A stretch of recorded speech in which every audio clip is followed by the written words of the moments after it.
Good morning, vloggers daw. What are you gonna do today? But I got new toys. But I'm gonna clean it up. But I can still show you, but just only one. This is my toy.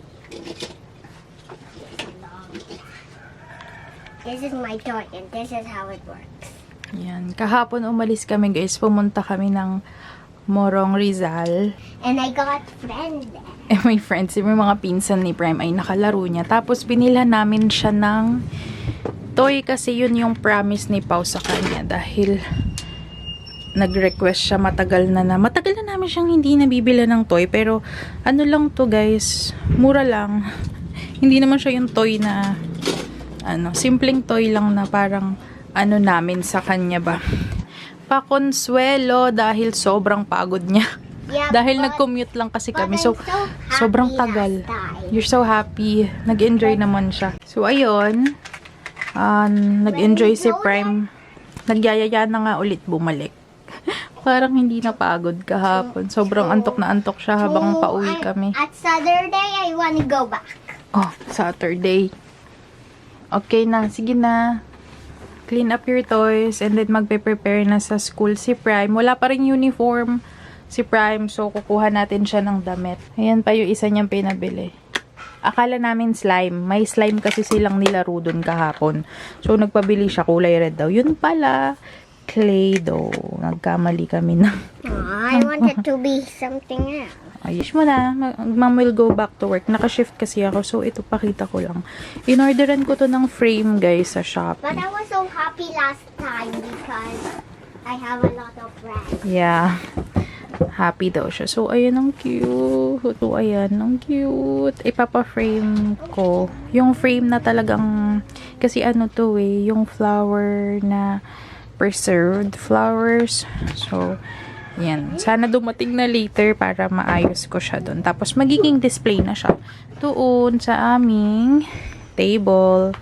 So, yan. Dito lang muna. Para at least, hindi madumihan. Go clean up na.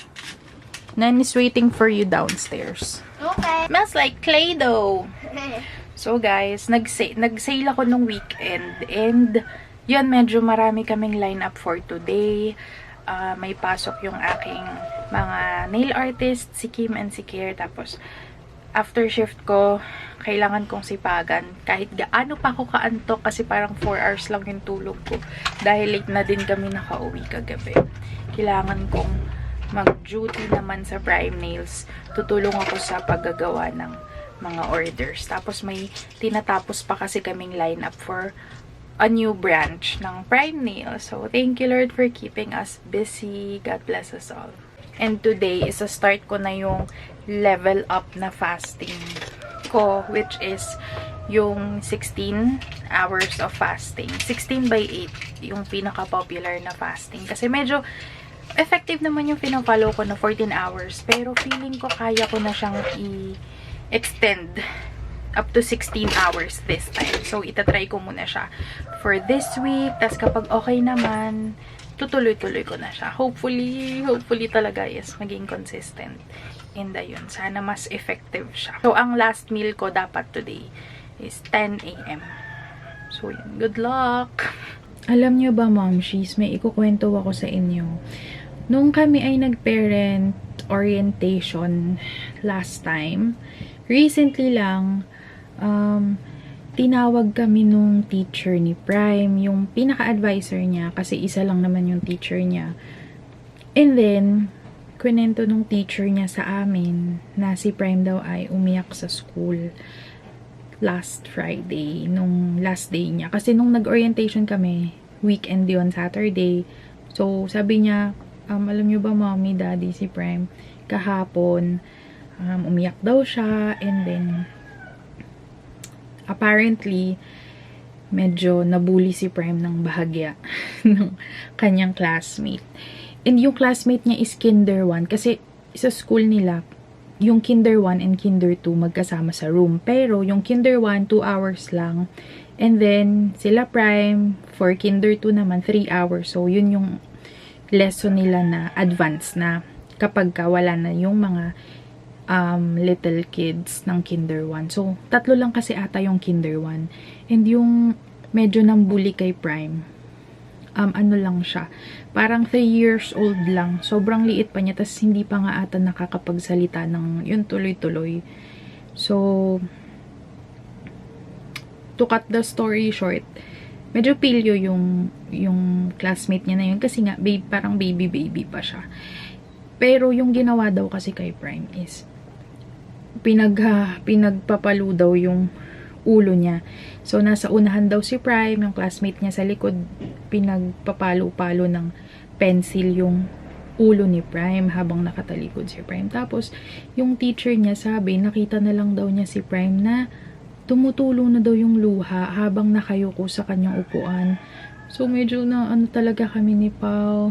Naawa kami kasi ini-imagine namin hindi siya nagsumbong sa kanyang teacher agad. Pero, nung kinausap namin si Prime after pag-uwi namin, tinanong kasi namin si Prime anong nangyari. Sabi niya, yun nga, kinukulit-kulit siya ng classmate niya and hinahampas-hampas daw siya ng lapis na kulay blue. So, nakita ni Prime kasi syempre lumingon daw siya. Tapos, tinry niya daw sabihin sa classmate niya na, can you stop it? Ng twice or thrice. Basta sinasabihan niya daw na itigil, pero paulit-ulit pa rin daw siya pinupukpok hanggang sa nasakta na daw siya.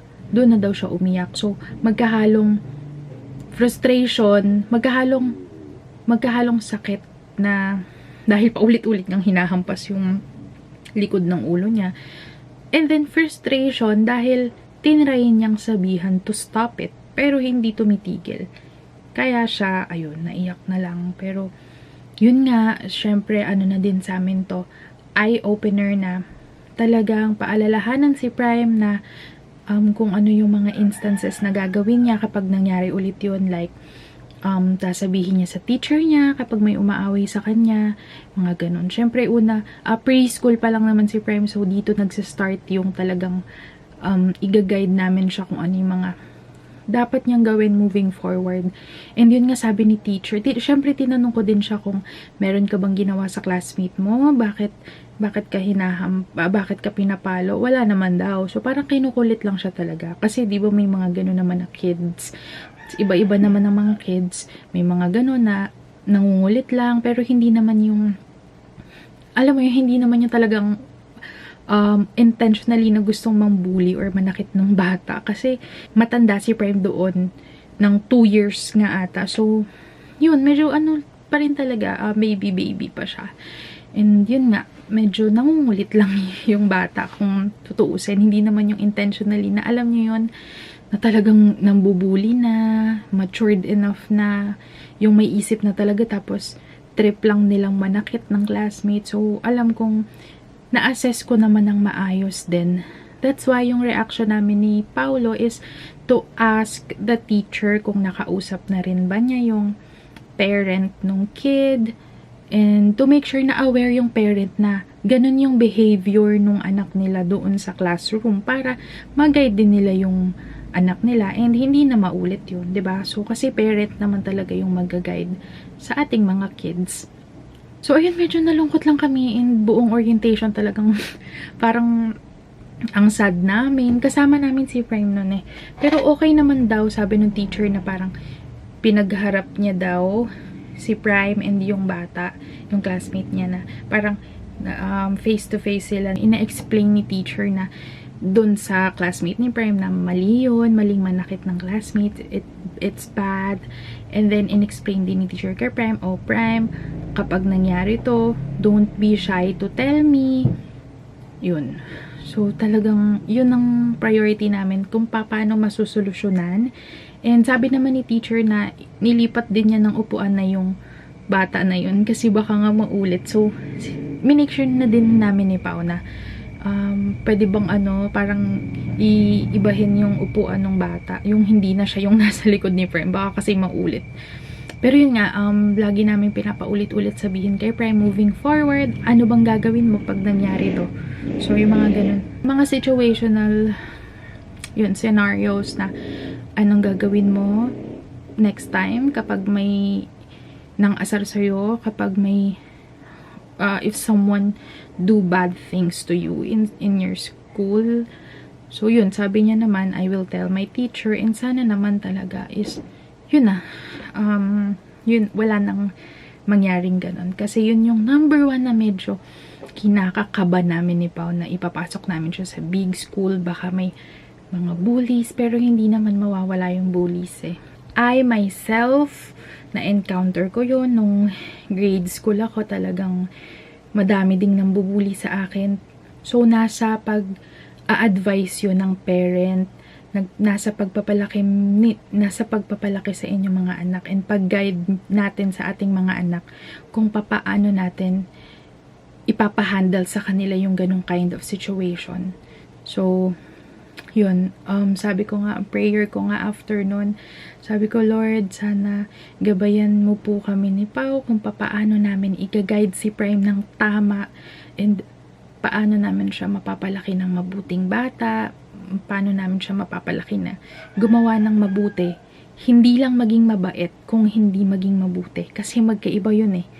Let's say yung sa scenario ni Prime, mabait siya dahil hindi niya inaano yung classmate niya, pero hindi siya naging mabuting bata in a sense na hindi niya ginawa yung tama, which is, oo nga, sinabi niya na to stop it, pero hindi niya na-escalate, which is, since takot nga daw siya, parang yun yung explanation, hindi na-escalate sa teacher niya agad, kung hindi pa nakita ng teacher niya na umiiyak na siya, yun, hindi malalaman na pinalo na siya agad, and walang sinabing kahit ano si Prime sa amin nung sinundo namin siya.